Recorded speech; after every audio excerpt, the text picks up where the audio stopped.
Well, the chances are you're pretty familiar with the January 6th investigative committee the Democrats formed to, well, investigate what happened in Washington, D.C. on January the 6th. Well, as it turns out, more information is coming out. And if you wonder why the Biden administration gave wholesale pardons to virtually everybody on that committee, all of whom were Democrats, well, with the exception of two Republicans that were not, well, really Republicans, frankly. And turns out there was some dirty deeds going on, and really dirty deeds, and now the information is starting to come out. See, the Congress is investigating this, and a whole bunch of whistleblowers are showing up to Congress. And they're saying, here's what was going on during that investigation. And here's what they've learned. The FBI was conducting a secret operation called Operation Arctic Frost. And what it was, now this is an FBI sting. They were going through the telephone lines and data, 30 million data lines from phone people. They were pulling in information on everybody they could think of, anybody associated with the Trump campaign. They were investigating. This was being done under the auspices of the committee to investigate January 6th. Remember, that's a Democrat committee. And of course, you had Mr. Rice, who's now under a whole lot of scrutiny right now.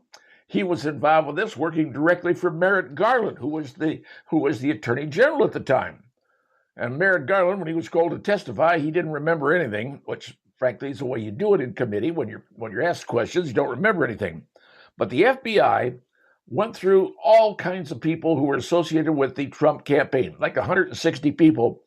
But they also subpoenaed the records of a number of senators.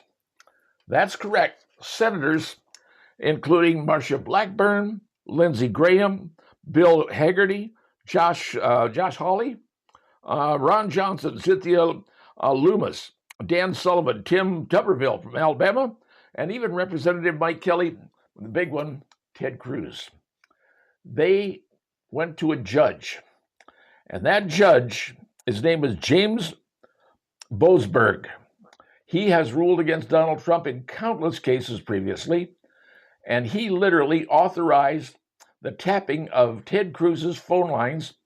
And then when they said, well, we got to notify, AT&T was going to notify Senator Cruz that his line has been tapped, the judge says, sorry, you're not allowed to tell him, because if you do, it could affect national security because he'd leak all this stuff. Ted Cruz. This is what was done. Now, that Judge Boasberg, he is facing right now an impeachment in the House of Representatives. Will that happen? I'm not sure, because I don't know. Now, it may have happened, but it doesn't happen very often. So he may be impeached. But all these senators whose lines were tapped, these are U.S. senators tapping their lines. And all this was done as an FBI operation. Now, who authorizes an FBI intervention like this? Who does the FBI work for? The FBI works for the Justice Department. And the Attorney General of the Justice Department tells the FBI, through the FBI director, here's what you're going to do, and authorizes all the stuff that's being done. And now we're finding out exactly what it was. Operation Arctic Frost, the FBI did. Now, Kash Patel has come out and says, we found all this stuff. They tried to bury it in every which way they could. They hid it everywhere they could, but we found it. So now the word is to Miss Bondi, Pam Bondi, as the Attorney General, it's time to prosecute people. A number of FBI agents who were working on this particular case have already been fired. But the people involved, the people who knew what was going on, Merrick Garland, the James Comey, whoever was the head of the FBI at the time, they all knew what was going on. This was done to go after everybody or anybody associated with Donald Trump. Could have been even you, you don't know. Everybody was tapped, and nobody was told about it. Now, where's that going to lead to? Well, a big giant investigation and maybe charges being filed. In Washington, D.C., I doubt anybody's going to be charged with anything, because in Washington, D.C., everybody gets away with every crime they could think of. It's just a swarmy swamp. People do bad stuff and nobody pays for it. Or maybe someone will be charged. As you know, James Comey has already been charged. But here's the bigger thing to keep in mind. Remember, I said all those people were granted pardons? Well, a committee in the House has determined that all of those pardons that were done by Joe Biden, he didn't sign. Those were done by the auto sign, the machine. And as a result, they are not valid. They are not correct. Now, that's going to be argued in court, I can guarantee you, because the people who are going to want to fight that are the ones who are, doing the dirty deeds. And they don't want to be convicted and say, well, we got a pardon. All this is coming up, folks. This is something you need to know about.